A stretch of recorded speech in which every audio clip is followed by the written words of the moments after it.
It's my duty to welcome you all here today to Food and Nutrition Labelling Conference with the hope to get some answers on how we can better inform consumers about their decisions. My name is Sean Gallagher. I am the Chief Operating Officer of the US Study Center, and I'm very pleased and indeed somewhat proud that we're able to jointly host the first event in what I hope is of many events with the Charles Perkins Centre, one of the major initiatives of the University of Sydney certainly in obesity, but even more broadly. It's a real flagship initiative of the university, and very pleased to be associated with it. This event is also a great symbol of the partnership that we have with the New South Wales Government. We have an ongoing relationship with the New South Wales Government, particularly through trade and investment, but I'm very pleased that we're also able to welcome some friends and colleagues from the New South Wales Department of Health here today. This is, in many ways, for many of you, this will be the first time you've had some exposure to the US Study Center, so if you'll allow me for a couple of minutes to spruik a little bit. The center came into being in 2007 off the back of some, at the time, some negative publicity about the relationship between our two countries. And at that time, there was no center focused on the study of the United States, and cutting it short, this centre came into being, and the University of Sydney was chosen to host that.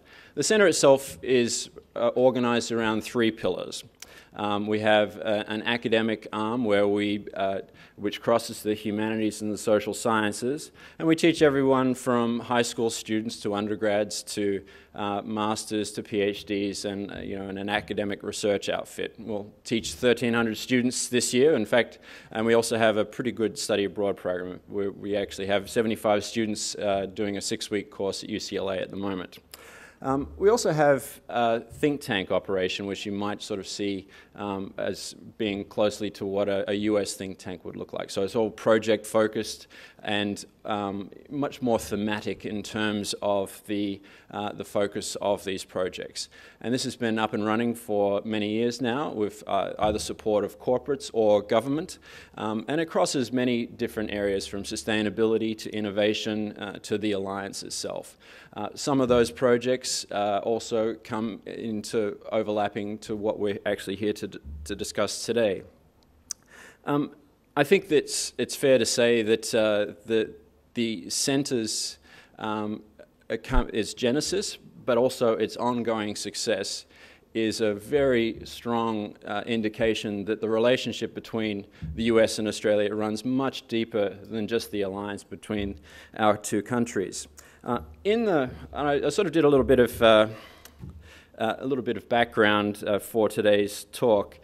Back in 2007, when we started off the centre, we did a national survey on Australians' attitudes towards the US, and standard questions about defence and security and so forth, but we also asked a lot about society and culture. And one of the questions we asked was, what were Australians worried about in terms of US culture? Well, there were 5 different options. There was fast food, TV, music, clothes, and sport. I have to say that fast food came up top of the list. 71% of Australians, this is in 2007, were either worried or very worried about the influence of American fast food culture on Australia.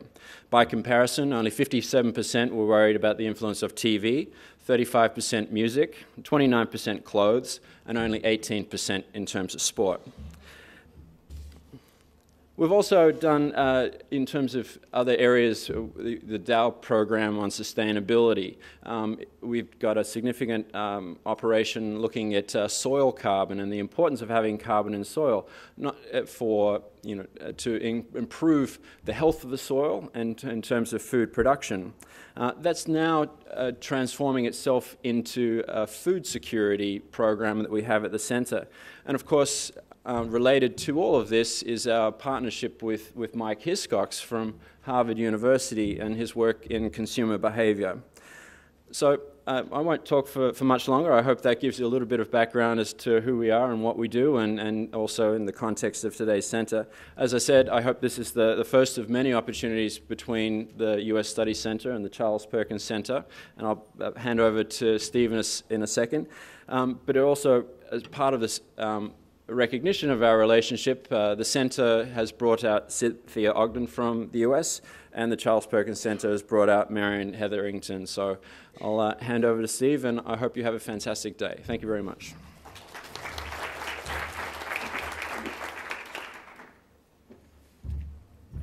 Well, thank you, Sean. It's my very great pleasure to echo his welcome to you all, and I do so on behalf of the Charles Perkins Centre of the University of Sydney, and I too thank the New South Wales Government for their involvement and for all of you for coming.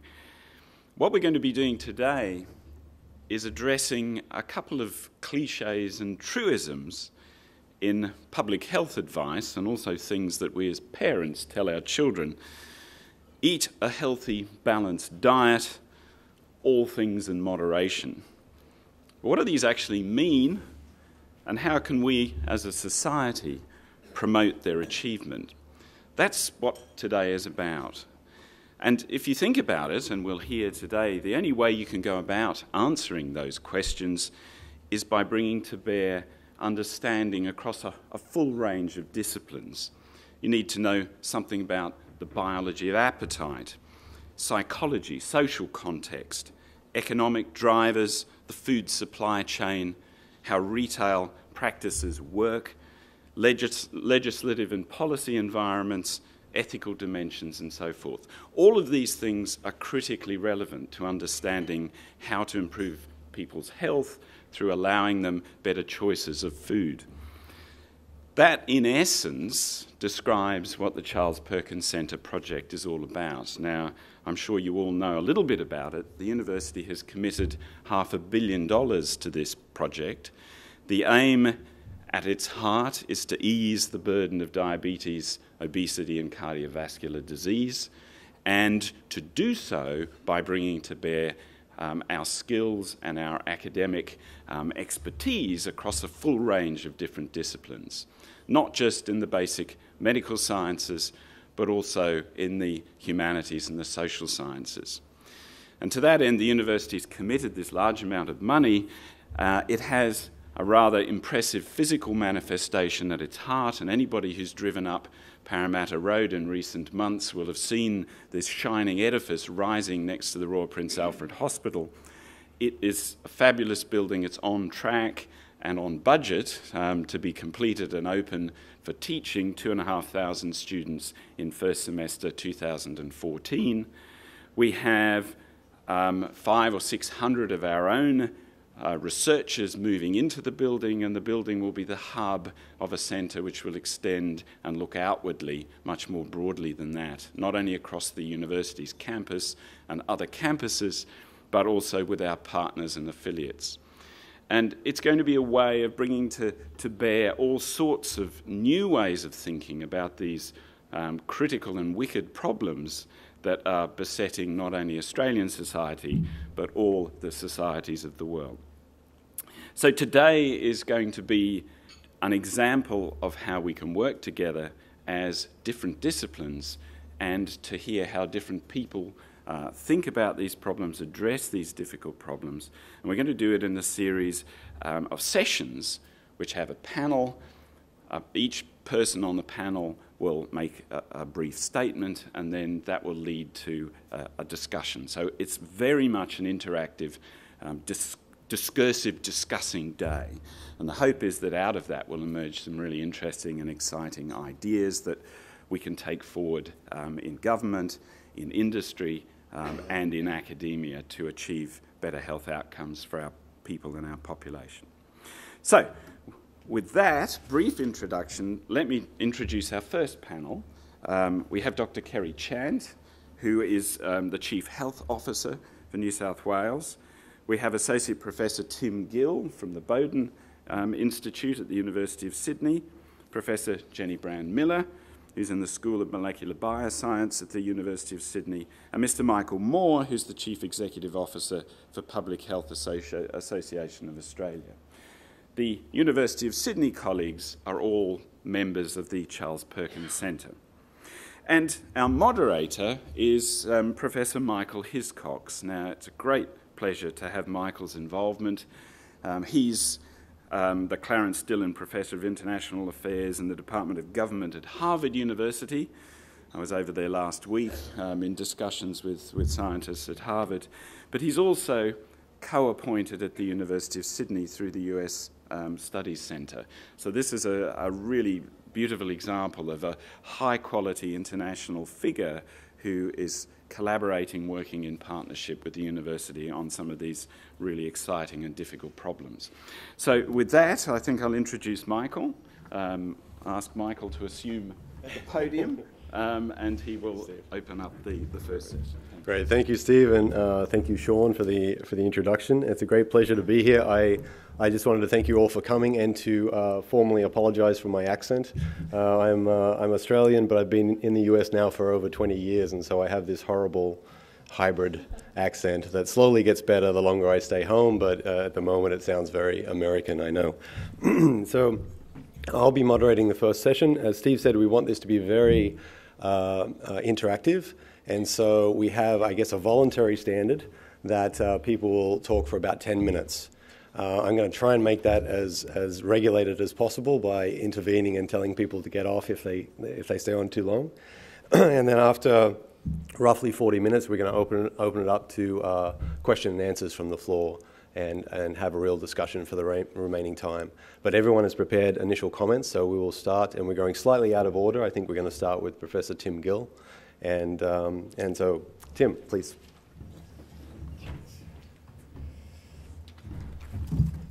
Thanks, Mike. I've been asked to speak a little bit about some of the work we've done at Sydney University about what consumers know and need to know about food and nutrition issues. I've taken up the challenge not to speak with a PowerPoint, which is rather foolish of me. First of all, I'm an academic, which speaks for itself. Secondly, without PowerPoint slides, you're forced to look at this beautiful visage. And thirdly, at least with a PowerPoint, I keep relatively to time. So I'm a bit concerned what Mike's going to do to me if I go a bit over time. So I'm going to take my watch off now. And so I've got a reference point. So when looking at this issue about what the public know and need to know about food and nutrition, I thought that's probably not the best place to start. The best place to start is actually to ask the question, what do nutritionists know about food and nutrition? And you might be actually quite alarmed to know that the answer is not very much. Despite the fact that it's been an issue of, recognised as an issue of concern, and the connection between food, nutrition and health has been there for a long time, millennium, that we haven't actually got to a point of a very sophisticated understanding of the nature of that relationship between food and health. And those who work in the nutrition field will see quite often when very august bodies, such as the World Cancer Research Fund, review the evidence around the relationship between food, nutrition and health, as they do on a regular basis. Every time they review that evidence, their certainty around the nature of those relationships actually decreases. And I think we've got to the point where we can say that the only sorts of things we know for certainty are that there are components of food, which we call nutrients, that are necessary for human health. If we eat too little of them, then that leads to poor health. If we eat too much of some of them, that also leads to poor health. But what type of food and nutrients are, and the nature of that relationship is not really that clear. I mean, there are some things like breastfeeding, where we can say with a great deal of certainty that breast milk is the obvious and best choice for feeding an infant. But we can say a little bit with a reasonable degree of certainty that fish on a regular basis is good for us, and that something like trans fatty acids, without much contradiction, is bad for us. And we also know to an extent that vegetable, fruit, vegetable fibre is good for us. But apart from that, I don't think there's a great deal we can put hand on heart and say there's absolutely no way anyone can contradict me around the nature of some of those relationships. So, at the next level down, we do know a reasonable amount about the relationship between salt and certain fatty acids and, sugar and glycemic index and things like that. But it's not that sophisticated, and it's no wonder then that our guidance to the public, which comes in the form of our dietary guidelines, isn't that sophisticated either. And I know a lot of people criticise the dietary guidelines for not being terribly sophisticated, but that's the nature of the relationship of our understanding. So when people start saying, well, what does the public know about nutrition, then it's sometimes phrased in a very condescending manner, and often based on pretty poor research around tests of nutrition knowledge of the public. I think really though, the results show that the public have a fairly basic understanding about nutrition. They certainly accept the importance of nutrition. They certainly accept that there are some foods which are more likely to promote health, and they can basically discriminate on the basis of food groups, perhaps not in individual foods. They're certainly confused around a lot of the nutrient issues, but then again, so are nutritionists. And they're really confused about the complexity of the relationship between food and health. And some of the work that we did at Sydney University, and our work, of course, isn't rubbish. Our work is always high quality. We looked at, some of these problems that consumers have in their relationship with guidance that's provided to them. And often it's the problem of the guidance rather than the public itself. So we do know that consumers do have difficulty deciphering nutrition information put to them, particularly on labels, particularly the nutrition information panel. They can decipher the relative amounts of different nutrients, but they really find it difficult to use it as a guide for discerning the relative merit of different products. They certainly have great difficulty understanding concepts around food energy, calories, kilojoules. It's enormous confusion to them. And some of the work we did actually tried to get a better understanding of what consumers understand by those different terms. And it's quite clear that many of them don't understand the fact that calories and kilojoules are actually the same, measuring the same concept. They see energy, food energy, particularly in relevance to certain products, as a positive thing. So that a lot of consumers report selecting high energy breakfast cereals, for example, because they see that provides them with sustained energy for the day, but they shy away from high calorie foods. Particularly meals that are high in kilojoules. So they have real problems understanding some of the basic concepts which are important in terms of providing guidance, particularly around prevention of chronic disease, with obesity being one of our biggest issues, and the overconsumption of calories being at the heart of that. The other thing that they have difficulty understanding, and or more importantly, there's not a great deal of clarity around, is the frequency terms which are used in guidance. Terms such as eat often, eat moderately, eat occasionally, eat sometimes, extra foods, treat foods.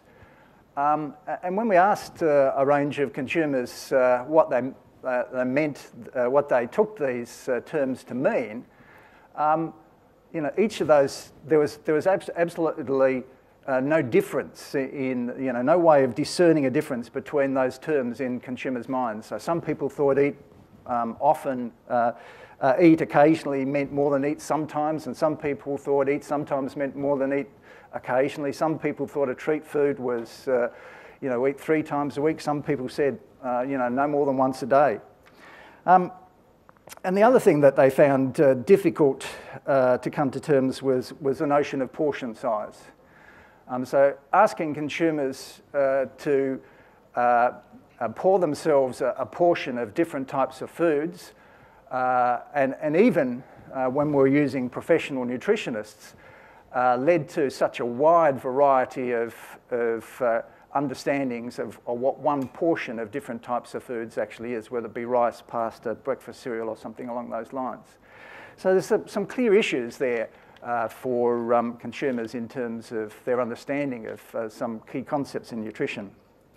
But if you want to know what consumers know about food, then that's a totally different issue, because consumers know an enormous amount about food, particularly in reference to their own diet.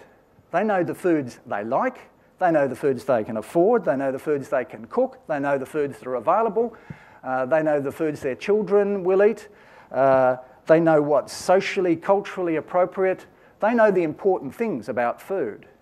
They also want to know some of the other aspects of about food, where it's grown, how it's grown, what's added to it, what's the ingredients, whether there are nuts in it, whether there are any MSG or additives like that. And in fact, consumers know more about food in the context of their own diet than nutritionists do. And then the second issue then is what consumers need to know about food and nutrition. Well, again, that depends on the perspective, whether it's the consumers or the nutritionists' perspectives. And of course, there is a difference between what consumers want to know and what they need to know, and quite often they're quite contradictory. So recently, doing some work for the Department of Health and Ageing, we're asking consumers what they wanted to know about, I'll be quick, Mike, 2 minutes. What they wanted to know about food and nutrition issues in relation to obesity. And it was quite interesting, because what they want is clear and specific guidance.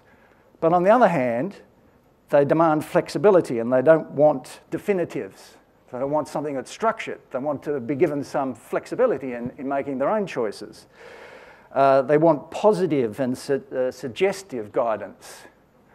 At the same time, they respond much better to actually clear-cut negatives, don'ts. Don't eat this, don't have this, reduce this. They want credible sources of information, but at the same time, they most often refer to the least credible sources, public newscasts and magazines and blog spots and friends and things like that. But the issues that consumers most raised when asked, and drilling down a little bit, was they really wanted to know what to eat, how often to eat these things, and how much of those things to eat. Pretty simple concepts, really.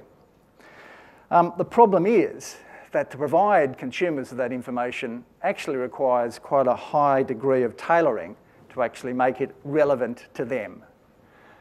And unfortunately, current guidelines around nutrition and current guidance around nutrition sort of miss the mark, because they start from totally the wrong perspective. They start saying, well, what do we know about nutrition, and what have we got to tell these people about nutrition?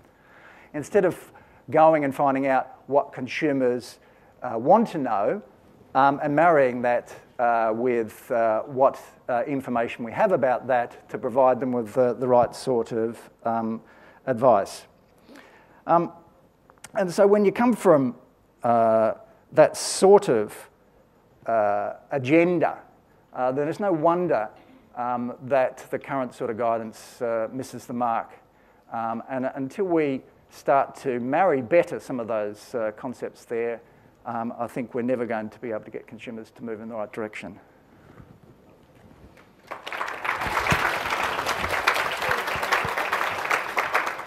That was terrific. Thanks, Tim, and right on time. I'm sure all of you have questions or are thinking of questions that you'd like to ask Tim about the research, the terrific research that they're doing, that he's been doing in particular on consumers. So save those. I will look for you when we get to the question and answer session, and we'll have hopefully plenty of time to take those questions then. Next up, we have Dr. Kerry Chant from the New South Wales Government. So, thank you very much. That was fascinating. I've got questions too following from that. Look, welcome. In reading the question as well, I thought there should be a different question. But the question I thought we should be asking is, in what context and what does the individual want and why do they want to know about their food and nutrition? And obviously they're wanting to know that because they want to achieve better health outcomes and live a disability-free existence, and they want to be able to participate in life.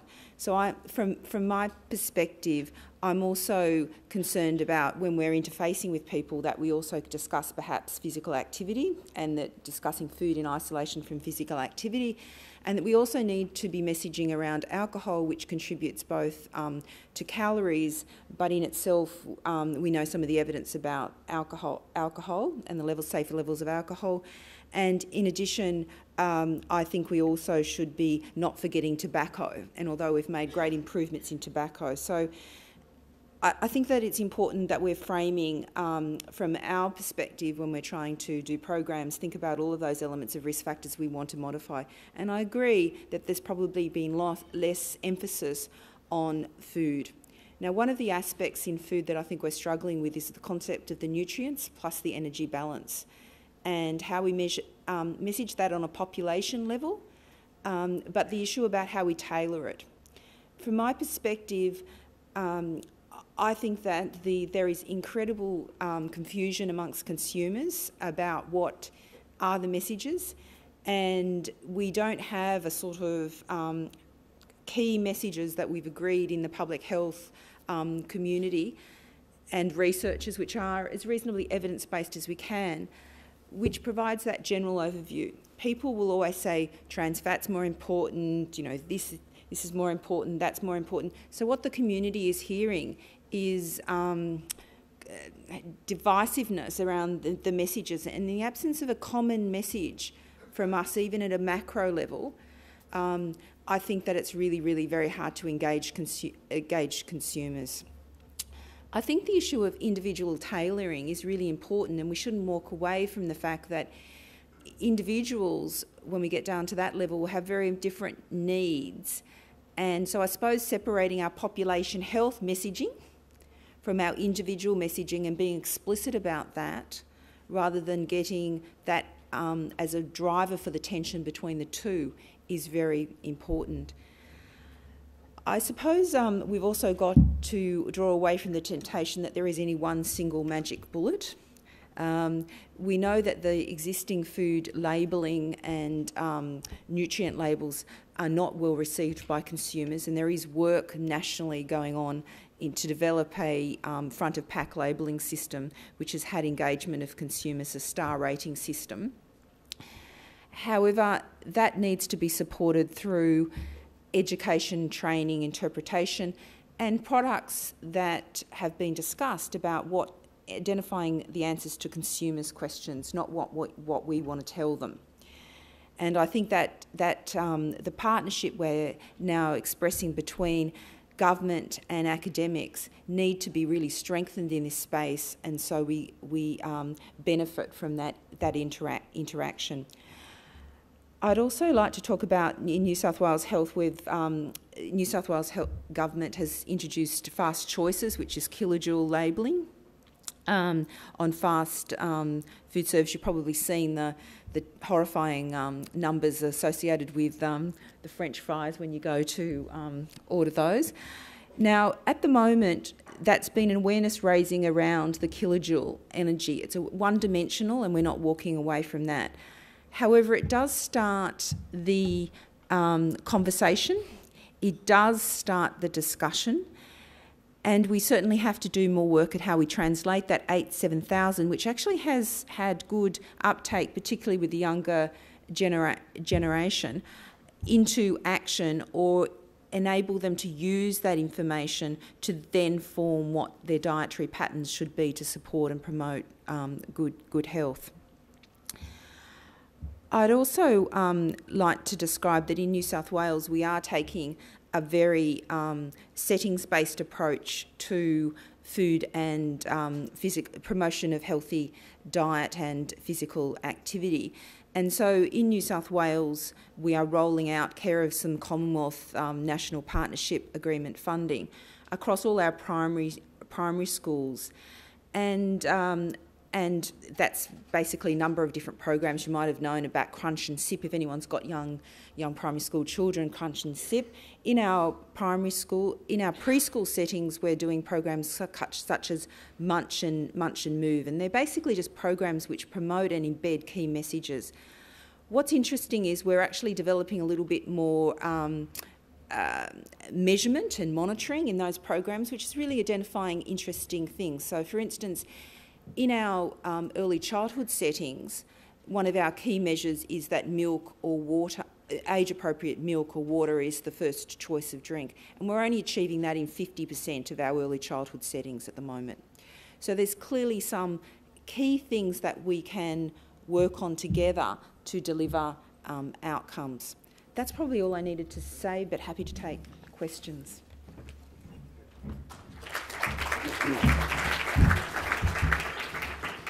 Thank you, Kerry. That was terrific. I'm sure there's going to be lots of questions about the New South Wales Government initiatives. We have Michael Moore is going to talk about the new front-of-pack labelling system in a little bit.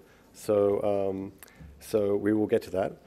Next up, we have, who's next on our list? We have Professor Jenny Brand-Miller from the University of Sydney also to talk. So thank you, Jenny. Okay, I too found the challenge not to use PowerPoint a little daunting, so I've decided I would use some. So I'll remind you what I was asked to talk about is what do people know about their food and what do they need to know. So if you've been reading the papers, especially on the weekend, they talked a lot about Kevin Rudd, old politics and new politics. And that set me thinking about old nutrition and new nutrition. So the old nutrition goes something like this. Foods can be dissected into macronutrients. Saturated fat is the main dietary risk factor for cardiovascular disease. A low-fat diet is the best for prevention. Am I too close? Prevention of obesity, diabetes, and cardiovascular disease. So the recommendation to the public, to the consumer, is eat a diet that is low in fat and high in complex carbohydrate. In other words, high in starch. Eat plenty of cereals, breads, rice, pasta, and noodles, preferably whole grain. So the emphasis is on the default nutrient, starch. But gradually, over the past decade or so, the nutrition landscape changed.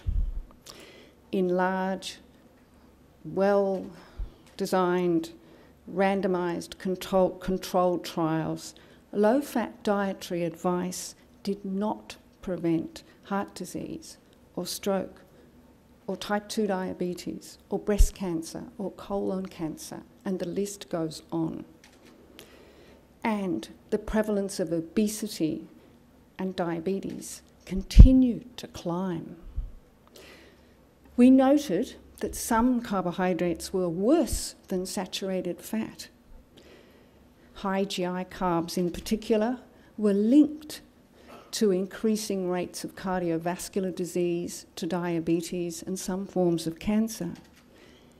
High GI carbs are the main components of potatoes, most breads, most breakfast cereals, most varieties of rice, even the whole grain versions. So it challenged the status quo And of course it was controversial. So, head-to-head in high-quality randomised controlled trials, energy-dense, high-protein, high-fat, low-carbohydrate diets were associated with faster weight loss and better cardiovascular outcomes than low-fat diets. And they were published in the New England Journal of Medicine. Also published were studies showing that higher fat Mediterranean-style diets produced better weight control after weight loss and better cardiovascular outcomes than low-fat diets. And similarly, low glycemic index or low glycemic load diets were associated with improved diabetes control, improved weight control after weight loss, and in many, many studies with reduced risk of type 2 diabetes. So all these alternate diets have a unifying mechanism. They reduce postprandial glycemia or blood sugars and postprandial insulinemia. They reduce oxidative stress and inflammatory markers that are new markers of cardiovascular risk like C-reactive protein, not just low-density lipoprotein cholesterol, not just triglycerides. So these diets, these alternate diets, also have satiating qualities. Individual foods like high-protein meats and fish and chicken, poultry, they help control appetite. It wasn't something to do with counting calories or counting grams for fat. These foods were naturally satiating, and they focused, these diets, these alternate diets, focused on foods rather than the actual macronutrients. So, with this new evidence, some authorities started to recommend higher protein and lower GI diets, including the Institute of Medicine in the USA, including the Joslin Diabetes Clinic in Boston.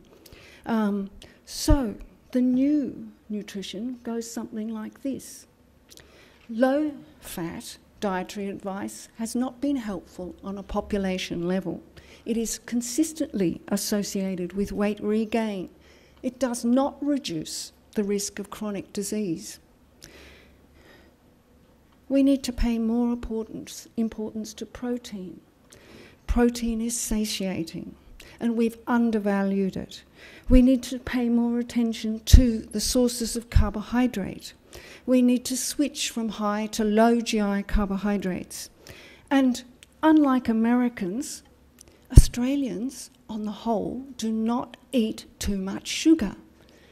Our children consume 1/10 of the sugar of soft drinks as American children. Sugar is not the issue here that it is in the US, and either is trans fat. So there is a range of macronutrient ratios that are healthy, and this offers flexibility. It offers moderation. It means we can accommodate cultural differences and ethnic differences so important in Australia, and it's behaviourally more sustainable. So all sorts of people are having trouble catching up with the new nutrition. They range from the less educated but also to the more educated. So what information would I like to see on food labels? How do you sum up the nutritional quality of a food? How can it be simple but not too simple? How can we be sure that it doesn't have unintended consequences? And how does it keep pace with all the advances in nutrition science?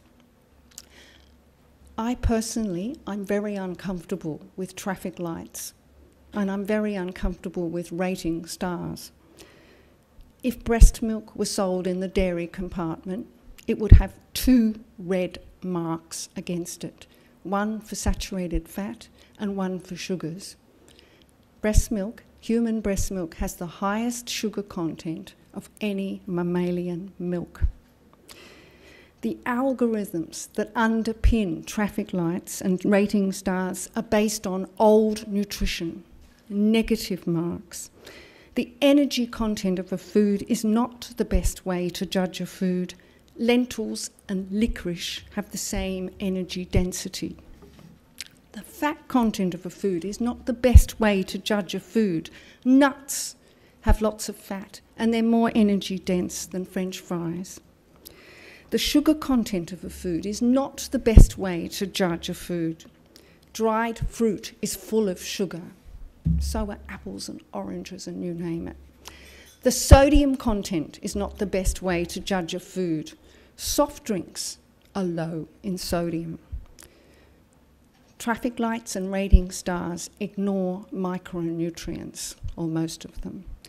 Traffic lights and rating stars ignore the two new components of food that we recognise are associated with satiety: protein content and low GI carbohydrates.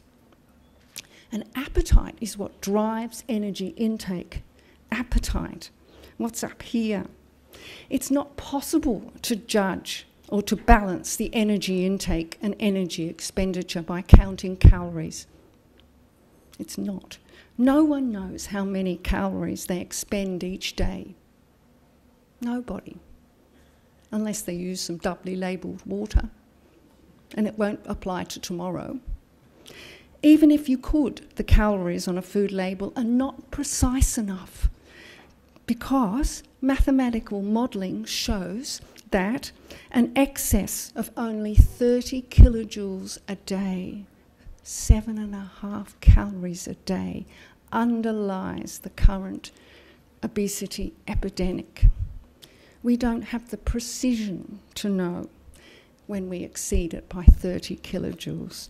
So the best way to judge, to balance your diet, calories in, calories out, is to weigh yourself regularly, probably at least twice a week. Let me give you an example. Pregnant women gain an average of 13 kilograms in 9 months. 13 kilograms in 9 months. That's an average in new tissue laid down of 300,000 kilojoules. Averaged out, it's about 1,000 kilojoules a day. But very careful studies show that they do not eat any more calories at the end of pregnancy compared to the beginning. So they gained 13 kilograms. How did they do it? Well, very careful accelerometry studies show they actually slow down by 1,000 kilojoules a day. They walk more slowly. They lie down more often. They sit for longer and they sleep for longer. And anybody that's been pregnant will know that's true. Okay, so what do I want to see on food labels? I'd like to see a system that focused on the positive. A bit like, no, I'm not going to show you that yet. A bit like Kevin's new politics, the positive. I'd like to see a system of foods according to their contribution to desirable macro and micronutrients. Any star system should be based on Adam Drunowski's Nutritional Quality Index as an essential component. Who's heard of that? Some of you, a fraction of you. It's been around a long time.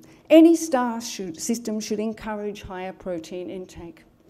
Any star system should distinguish between naturally occurring sugars and added sugars. The current system discourages any source of sugars. It demonises the sugars in milk and the sugars in fruit.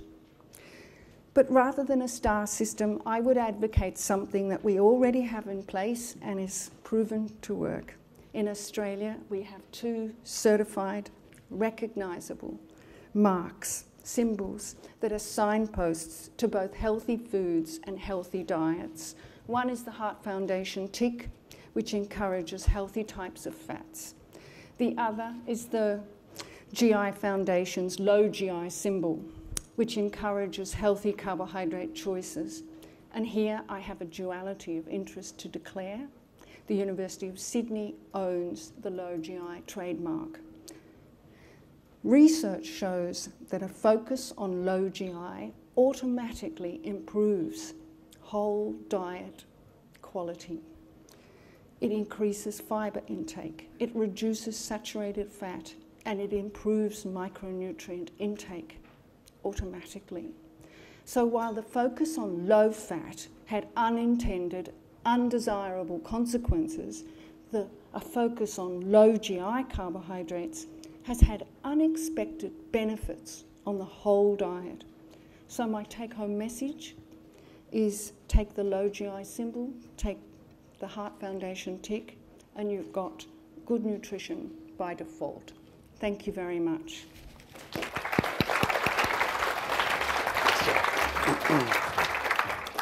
Terrific. Thank you, Jenny. I think we're setting up for something of a debate. We have Michael Moore to present, the head of the CEO of the Public Health Association, in part to talk about the new government STAR system. Thank you, Michael. And somebody has stolen the little flicker. Aha. Good try. And the battle starts. I'd just like to acknowledge the traditional owners of the land and pay my respects to their elders, past and present, and try and keep myself to time. I think it's very timely that I put this slide up, and actually thank you, Cynthia, for our little chat at breakfast. It reminded me of the importance of it. We are actually talking about policy. We have a lot of academics in the audience, and yes, academics does play a really important role, but let's not forget that the policy process is not based on academics. And I particularly like Ron Sackville's comment from the Royal Commission in 1979, actually, that the most persuasive misunderstanding that affects a commission such as ours is the belief that crucial policy questions can be resolved by carefully weighing up the scientific, medical and statistical evidence. I'm here to tell you it doesn't happen that way. That actually the policy process is much, much more complex, and there are a whole series of things, and here's some that Meredith Edwards identified, and politics and power, public opinion, pragmatics, ideology, values, habits. All of these things do affect the policy process. That having been said, let me say that in the Public Health Association we spend a tremendous amount of effort trying to make sure that we start with a strongly academically based policy process. I would like to just look at a little bit of traffic lights, and I took this from the George Institute's app I just did off my phone. It is a complex system. An ordinary person that looks at it goes, okay, if I am interested in sugar, fat and salt, yes, I can work out what it means, but I can't look at it at a glance and say, is this a nutritious food? It does allow me to make some comparisons on some things. So what's happened that's got us to the STAR system that was released a couple of weeks ago? I think it's really important for us to say the Public Health Association and others have been very involved in a strong advocacy position for a traffic light system for a long time.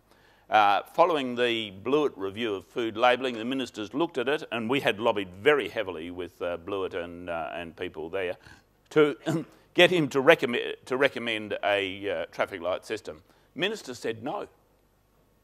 Well, when ministers say no, and this is not just a minister, we might change government, this is ministers from all around Australia and New Zealand, said no, you're not going to get it. But they did say to industry, but you're also not going to get support for percentage daily intake. Why don't you get together and see if you can work out a compromise system? And that's actually how we got together. Jane Halton, the Secretary of the Federal Department of Health, then called one by one a series of people and said, are you prepared to sit down and see if you can find a compromise? When she said it at our first meeting, she went, look, I think that there's likely to be a poor result compared to what you actually want, whether you're industry or government or health groups. We're probably going for, and her term was, the bronze medal. Something that works, something's great, you're on the podium. In fact, I think we've got something much better. There are always lateral solutions, and this slide that I've just put up there, how to avoid being fat is actually just to counter Jenny there. She's got a method, but I think the tapeworm method is just so much more effective. And it may well be that if we fail in our star system, we might just have to advocate for something along those lines.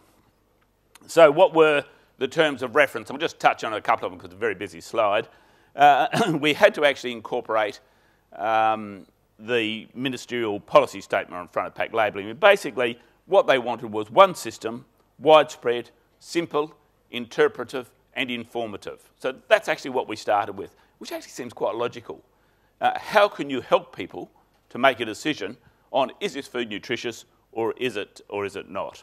Membership of the committee I've just put there to illustrate that it's industry, it's government, it's and consumers. And I've just up till now we've had the membership minus Angela McDougall, but she has now joined our committee and she's here with us today. I'm very pleased to say.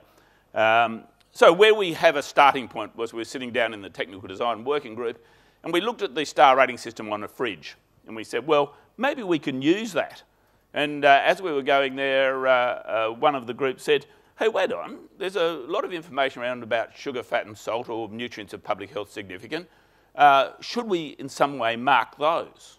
And in the middle of the arch came the salt, saturated fat and added sugar, and we'll have the debate with Jenny later. But this is the parameters upon which we work. So that's actually how we started the process, and we went through. These are the advantages of these. And you'll be able to look at these slides later, I'm sure. But the idea was it's easy to understand. It gets a message across clearly, but has the full set of messages. But you can't run a system like that without the appropriate algorithm. And actually that's been the biggest challenge for us. And one of the things that's really interesting to me as I listened to Jenny a moment ago was, in fact, actually this algorithm can be changed.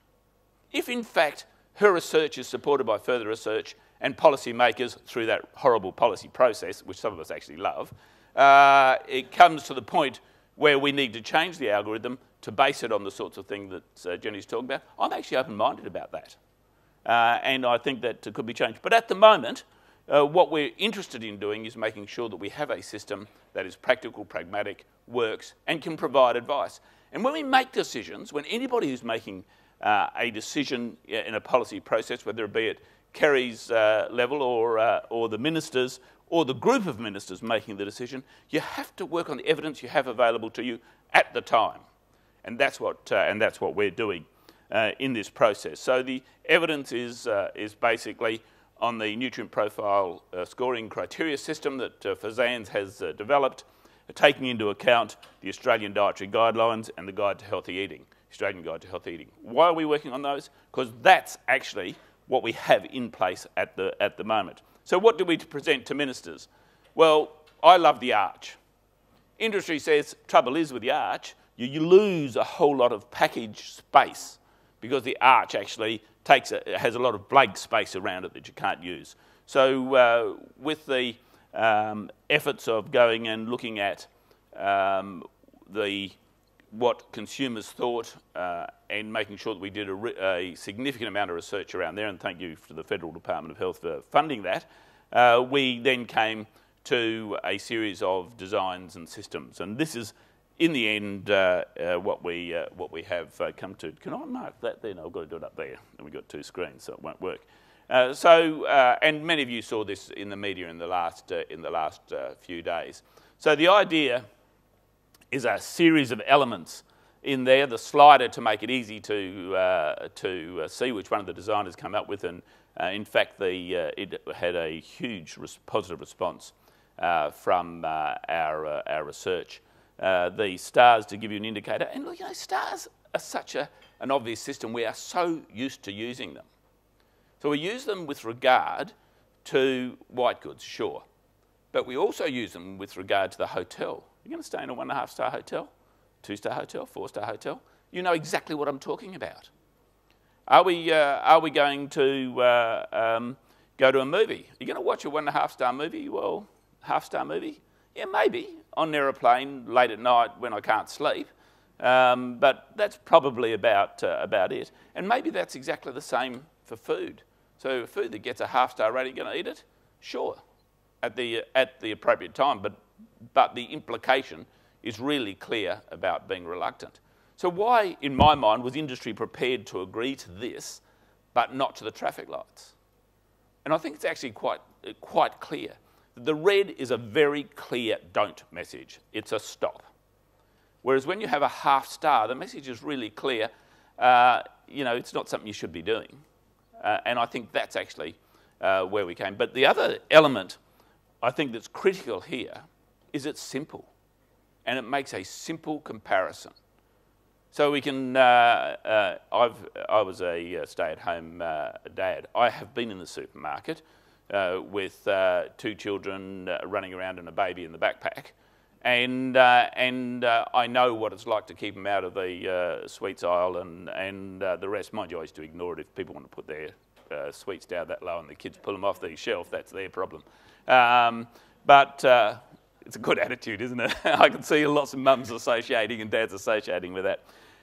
But being able to just glance up and go, actually, this food's better than that food. This is a 4.5. That's a 4-star food. I'll grab that one. More importantly, probably, is when we're back at home and we see the information on the pack while it's sitting on the table, and I think that's a great reminder.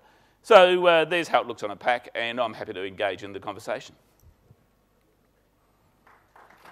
I don't know how to finish it.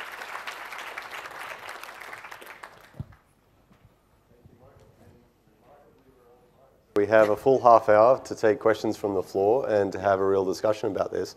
I should say, when we designed today's proceedings, we know that we're going to come back to a lot of topics. We're going to come back to the star system and the rating system, and we're going to come back to questions about what kind of information consumers can actually digest, forgive the pun, when they're in the aisle, what kinds of information they can actually use, and the sort of dynamics of consumer choice behavior when it comes to food choices. So we're going to come back to a range of these issues and the question of what's mandatory and what's voluntary and what would be adopted voluntarily by companies. So all these will come back to us. We're hoping to focus the discussion this session, on the content of the information for consumers and what's the best content. So, and we have an ongoing debate here about what should be part of the voluntary government endorsed standards, the STAR standards, and what shouldn't be. So perhaps I'll start by asking Jenny to address Michael in this debate about the STAR system one more time. And in the meantime, I'll ask you to raise hands if you would like to ask a question. I think do we have microphones in the audience? We do, terrific. So raise your hands and we'll try and direct the microphones to you in the order that you first start. So, but Jenny, would you like to say a word first about? Yeah, sure. I come up here. Yes, please. Yep. Michael, I'm encouraged by the star ratings. I can see that they're much more positive than traffic lights. I started life as a food technologist, so I know that I can go, as anybody in the food industry can, and go and buy wheat starch or corn starch, completely empty of micronutrients.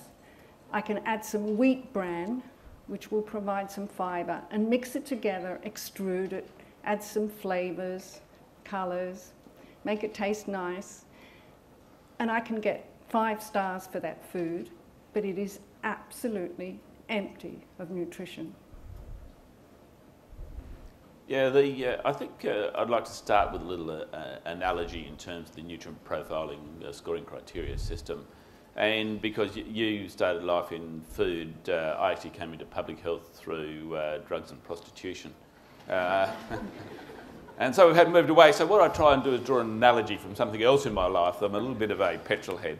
And so I'd like to draw attention to a car. So let's take a Toyota.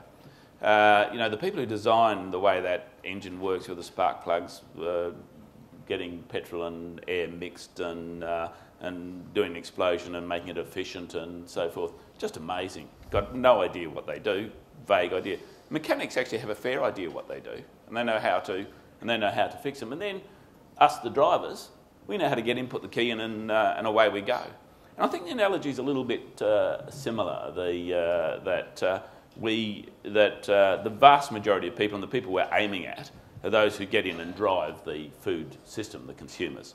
The mechanics, the people who are able to understand the system and put the system together are the critical ones. So our nutrient profiling system actually does take into account the amount you can add and the amount you can't. And Fazan's has been particularly careful to ensure that. So yes, added elements can provide some additional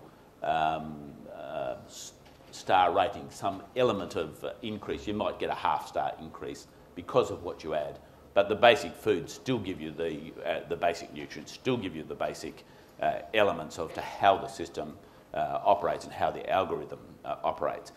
But I do want to emphasise that whilst we work extraordinarily hard to make sure the algorithm is right, that it is working, that it is consistent with the dietary guidelines and the Guide to Healthy Eating, I'm not married to that particular algorithm.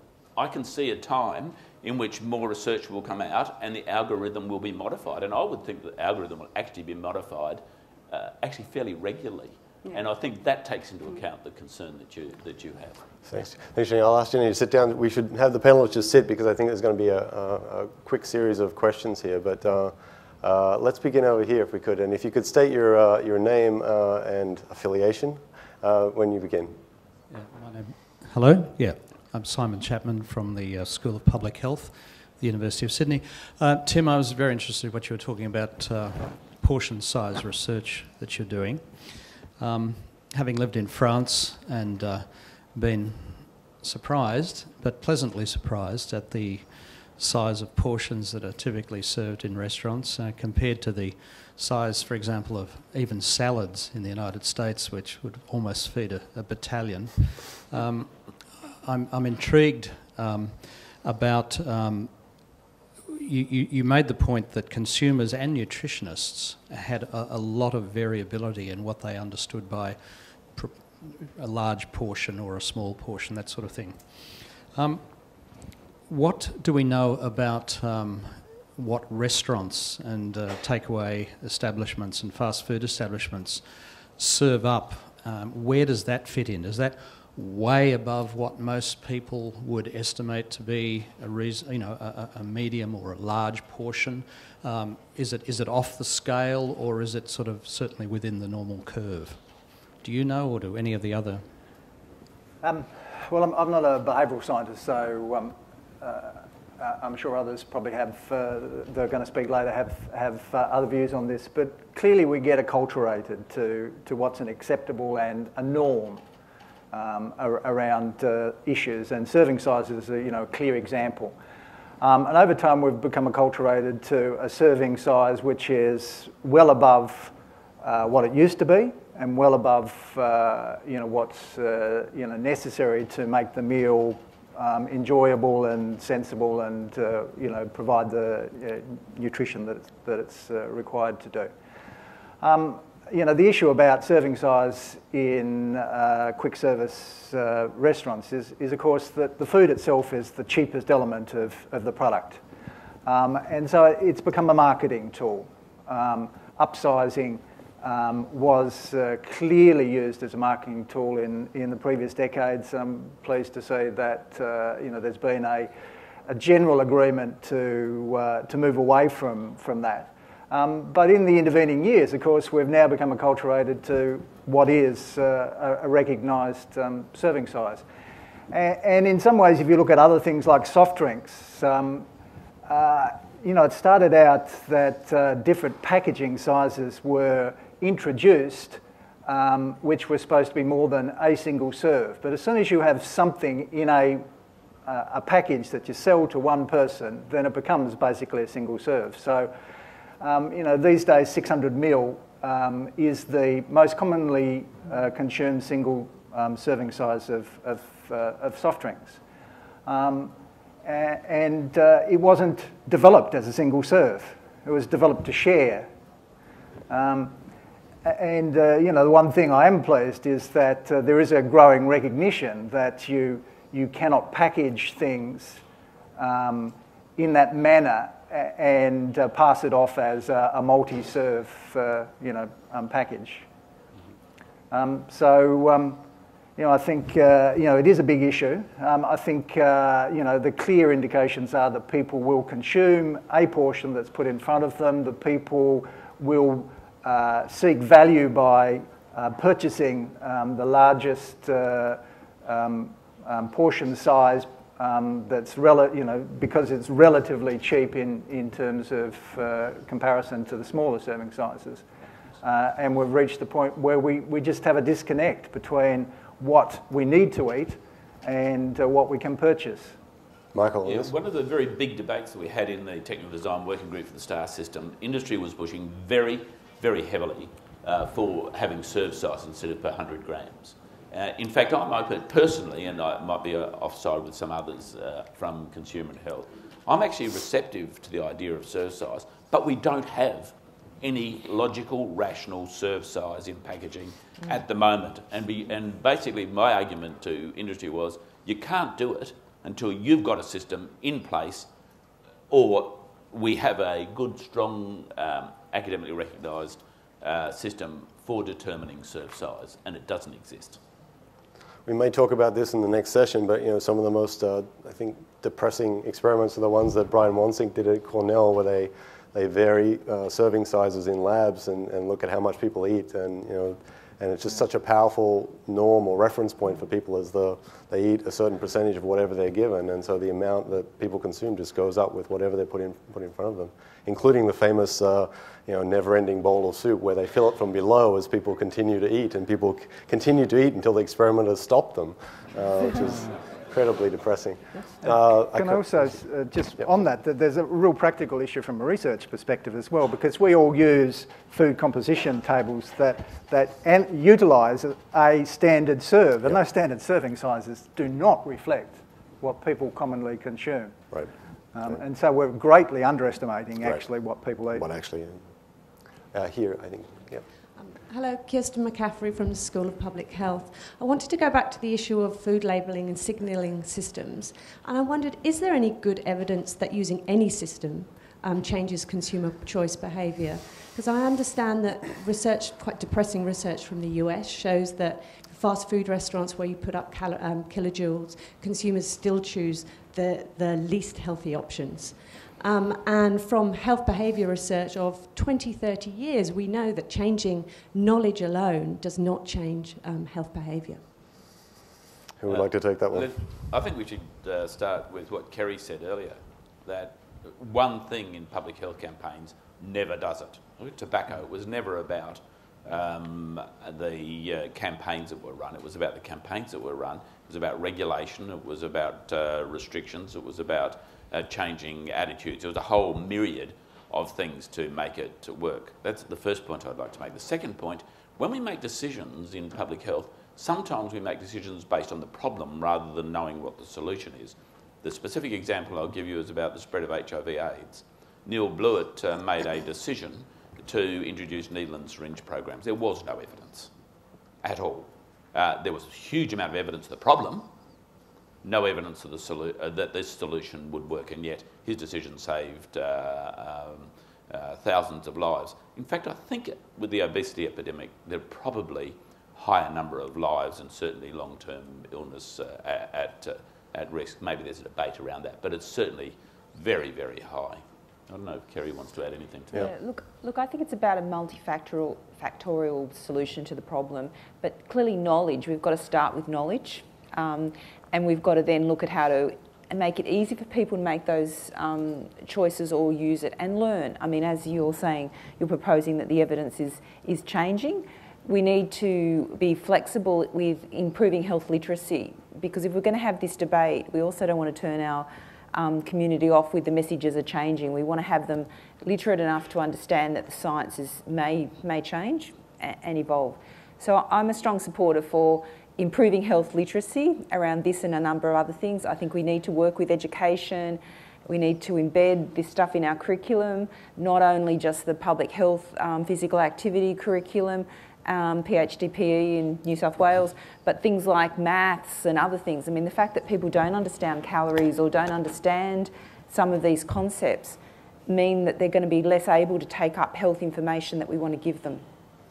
We did do some consumer research on the star rating system to answer your question really specifically. And the indications from that consumer research were the thing that would be most important in making a decision on food was price. And the second was, this star labelling system, provided it had the two combinations, the information down below and the star system, the combination of those two as was presented, would be I think I'm right, Claire, aren't I? It's a second influence. So yes, it would have significant, and it was quite significant, it was statistically significant. And that research, David, is available, or anyway, somebody could FOI it if it's not available at the moment in due time, so I'm sure it would be available to researchers. That would certainly, most of the stuff that I've seen on consumer choice is price first, quality second, and so if the star system is taken as a indicator of quality. Price is still first. There's one, so the studies on that, I think that have been referred to about the calorie counts and the impact when they were introduced in New York in 2008. I think there are competing studies. There's one that only looked at Starbucks outlets in New York and Pennsylvania and Massachusetts, I think. And they claim that the introduction of the calorie count in the Starbucks stores across those states, if you look at changes over time and do differences in differences, is about a 6% reduction in calories per purchase because of the count. But then there's another study that looks at fast food chains in general, comparing New York to New Jersey, that says made no difference at all. So it's a little bit in question, but certainly not a huge positive impact. I think the question is down here. Bill Shrapnel, nutritionist. A question, or maybe a statement to Michael Moore. I was encouraged to hear that you're thinking of, you're open to changing the algorithm, because the facts of the matter are that everything Jenny Brand-Miller said is correct, and the algorithm is almost a decade out of date. You won't see the information about dietary fat not preventing anything in the dietary guidelines, because none of the papers from the world's largest randomised controlled dietary trial actually appear or are referenced in the dietary guidelines. The comment about saturated fat and carbohydrate conferring equivalent risk for coronary heart disease doesn't appear in the dietary guidelines because saturated fat was not subjected to a systematic literature review. The whole area of glycemic index and glycemic load was not even subjected to a systematic literature review. So all of this science never ended up in the dietary guidelines, which are based on the old nutrition. If you're basing our algorithm around that, not even considering micronutrients, it's just old hat. You'll end up with a system that provides clear information that is absolutely meaningless. I think you'd be naive to suggest that Jenny's studies her work isn't being contested, first. Secondly, the dietary guidelines were developed through the NIH and MRC, going right through their process, and as they were developed, and I'm no defender of the NIH and MRC necessarily, but the reality is that they looked at different levels of, as part of their process, different levels of academic study, and rated those levels and used those as part of developing the dietary guidelines, using the information that is available at the moment. Should this be contested? Of course. That's what academics are about. That's what the science is about. That's what Jenny's doing. I think it's great. It's a personal view that the algorithm is, we have to start and work with what we've got at the moment. Should it be changed, or is it possibly changed? My personal view is yes, of course. I would have thought, I can see at least 2 or 3 people who are actually on the technical design working group with me, I would have thought we would all be open to saying the base of the algorithm can be modified under new evidence. Of course it should be. And I think that's really the point you're making. We need to look at new evidence. Well, we need to look at the evidence that's out there already, but the trouble is you're not looking at the new evidence. It's not based on the current evidence, it's based on evidence from 10 years ago. Look, I actually reckon that certainly would be contested by those who were responsible for doing the dietary guidelines over the last few years, and certainly I have heard them contest that the NH and MRC, in developing these things, as I said, I looked at how the evidence was done, and I wasn't involved. I've got no particular bind for them, but sure, let's test it. Let's keep the process going. Tim, on this question. Can I just make a point on that? Because it goes back to what I was saying right at the very start about what we know about nutrition. And I find what Jenny defines as the new nutrition as interesting and fascinating, but it's suggestive. And it hasn't stood the test of time. And I really don't think it is going to stand the test of time. 20 years ago, there were people standing in exactly the same circumstances, really strongly advocating that what we knew previously wasn't right, and that the research they're doing, the interest they're doing, is fine. I think it is fair to say that there's going to be changes in our understanding of nutrition. It evolves all the time, but as Michael says, it's got to be based on the best available evidence. But that evidence has to be consistent, and when we're talking about protein, glycemic index, carbohydrates, not totally consistent at this point. It's difficult, to integrate those things in if you're going to then turn around in another, 5 years and say, oh, well, we were actually wrong about that as well. I think the microphone is somewhere around here. Yeah, thanks. I don't know, is this working? Yeah. Okay. Stuart Trustwell, Emeritus Professor of Human Nutrition. The New Star system, which I saw on the screen today, it's the first time I've heard of it. I've been looking at the newspapers quite thoroughly the last few days. There's nothing except politics in it. But in the Sydney Morning Herald, there's a special supplement yesterday called Good Food, and there's a whole centre 2 pages with the views of somebody called Gillespie, who is not, as far as I know, a trained nutrition scientist or a public health person. And briefly, his main messages seem to be that sugar is actually toxic, like alcohol, but not sugar. Glucose is all right. Fructose, which is the sugar of fruit, that's toxic, like alcohol.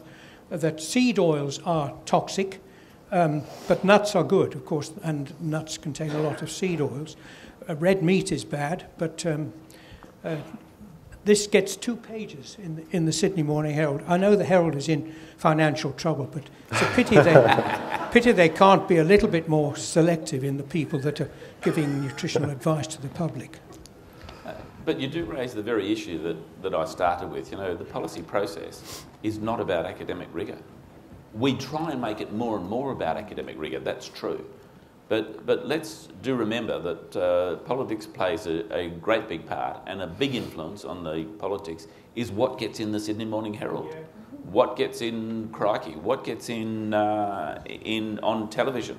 So when ministers made their decision a couple of weeks ago, you would have thought that would have quite a bit of interest. It had a huge covering on ABC, ABC TV, and so on. It got very little coverage in the more popular media. So what we are likely to see, I think, is more educated people, and I'm drawing a rough distinction, who are looking and going, yes, maybe, who are interested in this area. In political terms, how do we get to the western suburbs? It's a challenge. And part of the intention of this was to have a system where somebody can just, even quite poorly educated person, and certainly I'm talking about educated in food health terms, can just look at a packet and go, yeah, look, that's a 5-star food, that's really good for me.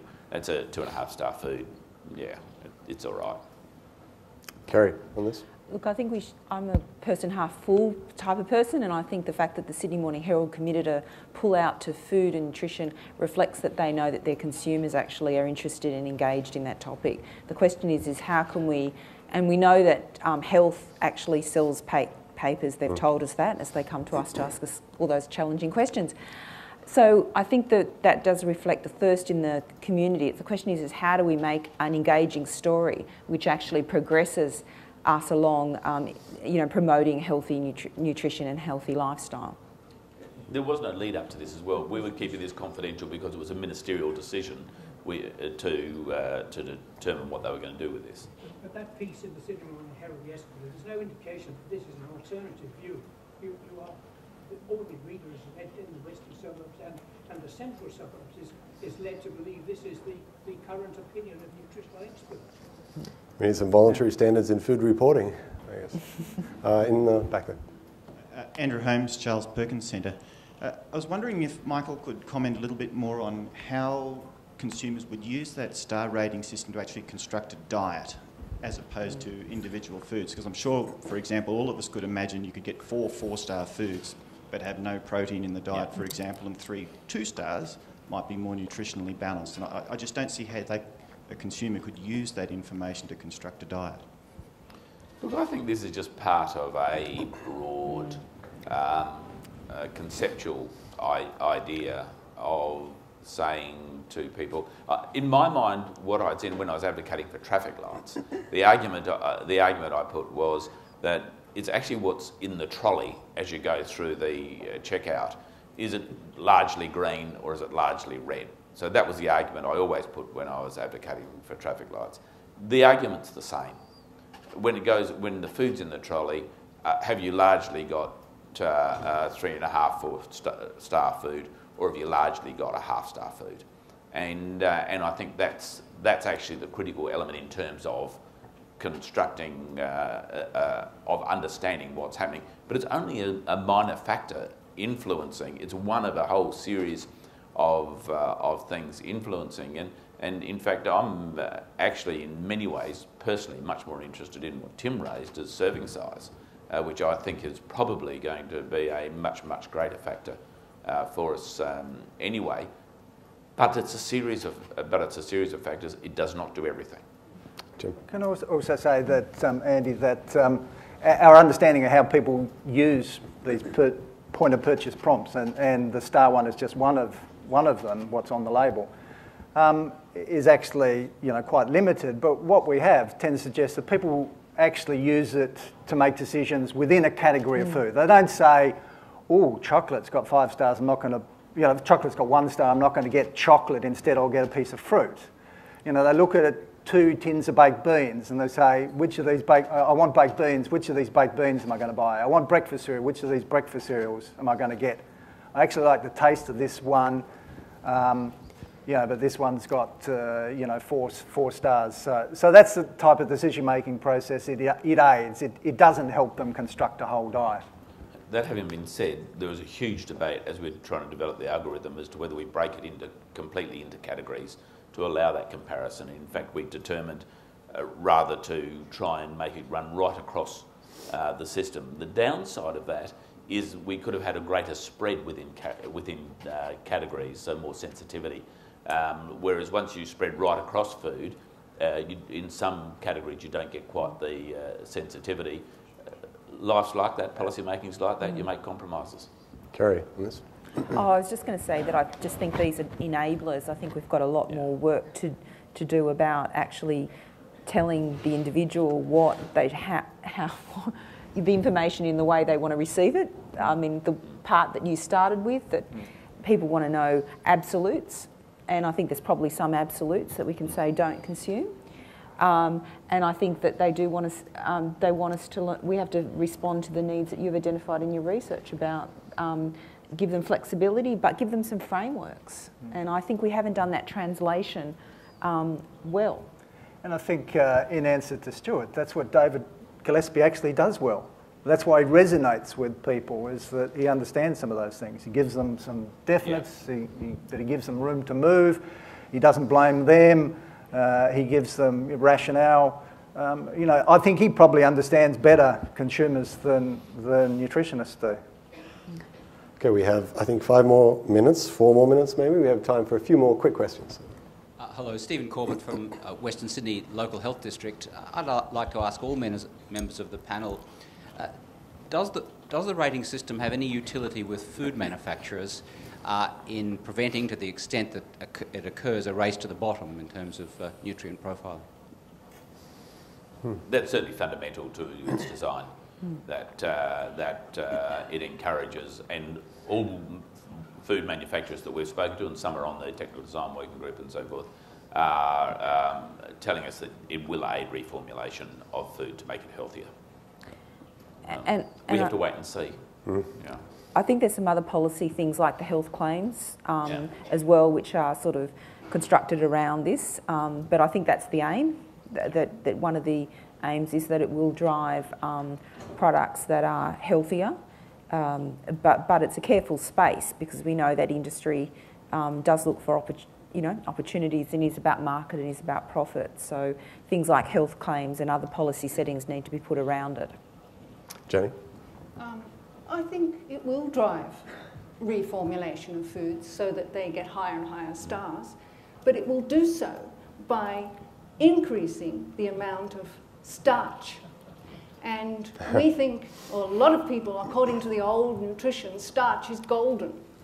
But it will actually probably increase the glycemic index of the diet, increase the glycemic load, and continue to increase the actual prevalence of obesity and diabetes. So isn't one of the things we should go by is first, do no harm? I think if we were to accept your science now, then that we would be modifying the nutrient profiling scoring system to take that into account. But the system itself is designed to step by step encourage improvement, however that's achieved. There's a debate, a separate debate that we have to have as to whether we've got the nutrient profiling scoring criteria system right. And but I think in terms of specifically the answer to your question, I'm quite sure it will encourage reformulation to a point, but it's only one of the factors that manufacturers take into account. Yeah. Just don't forget, there was one hamburger chain at one stage saying we're selling the fattiest, the meanest, so these things can backfire too. Mm-hmm. Yeah, okay. Thank you. I'm Geoffrey Anderson from the Australian Food and Grocery Council. I should also declare a conflict of interest. I was on the technical design, or still am on the technical design working group with Michael Moore. I was also on the dietary guidelines working group for my sins. I think it is important to note that one of the key principles that both the project committee and the technical design working group had in going into the consultation and the development of the front of pack labelling system was that it had to refer back to an authoritative source, and the dietary guidelines was was one of the primary authoritative sources. Now we can of course have a debate about its currency, and certainly when the dietary guidelines were being developed, there was a cut-off point that the group decided it wouldn't consider any more papers after that, and that was really a pragmatic decision where a line had to be drawn. So it's also true that the technical design working group and the project committee wasn't convened in order to review the latest science and try and incorporate that into the star rating system. We just had to have a look at what seemed to be authoritative science. In fact, there was really nobody on those working groups who was able to do that from a true expertise point of view. But it does indicate one thing, that the star rating system, and I agree with Michael, we have an opportunity, if it is adopted and is supported by everybody, we will have opportunities to change it. And one of the advantages of it being a voluntary co-regulatory system essentially is that it'll be easier to change it more rapidly than it would be if it's in a full part of the Food Standards Code, for example. So we will be able to change it as we go forward. And it should be responsive to the changes in science more quickly than perhaps a regulatory system would be. But I'd just like to ask Jenny Brand-Miller one question and go back to some of the comments about portion size. Jenny, if it is the case that the obesity epidemic is only due to a slight excess of intake of only 30 kilojoules, I think it was per day you had. Yep. Does that really suggest that everybody is overeating? And if we're not overeating, how does adjusting portion size play into that? I mean, there seems to be a disconnect in the logic there for me. I think people fail to recognise that, well, for one, portion size I'm not fond of. this morning, personally, I had a serving of breakfast cereal was double that it says on the label, all right? And I go through to lunchtime and I haven't changed my weight in 35 years, okay? So I think the complexities of balancing energy intake and energy expenditure are way beyond kilojoules on food and have more to do with appetite and what's in here and listening to it and maximizing the intake of foods that are naturally satiating. So that includes high protein and low GI.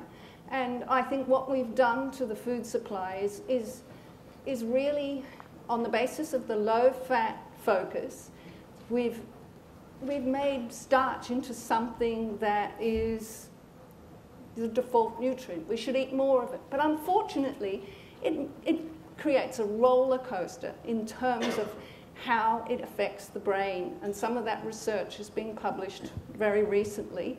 And we do know that 4 hours after consumption of a high glycemic index food, that the reward center of the brain is requiring another dose of high glycemic index starch. So I honestly do not think that obese people get that way by being gluttons. They do not get there by being gluttons. Okay? Tim, do you want to weigh in on this? Yeah, I mean, I'd certainly like to agree with Jenny about the complexity of the nature of energy balance within the body and the fact that people don't become obese just by being gluttons. But I'll just have to take it to task on that 30 kilocalories being the energy gap required to gain weight in this population. And that's certainly being, that was based on some fairly simplistic calculations which are being greatly discredited. So when the science was done in terms of looking at the increased energy expenditure that occurs in people who are overweight and working out the number of calories that it has taken them to get to that point, the figure works out to be somewhere 10 times that. It's about 350 to 400 excess calories a day is what has contributed to the weight gain within Australia. We have to close it there, unfortunately. These debates will go on. I know there are people who had questions they'd like to ask. Perhaps they can ask them of the next panel or the panel after that. We'll be dealing with similar themes. I don't know about you, but I'm feeling hungry. And there's coffee and snacks outside. I wonder if you could join me in thanking the panel. I think it was a great session.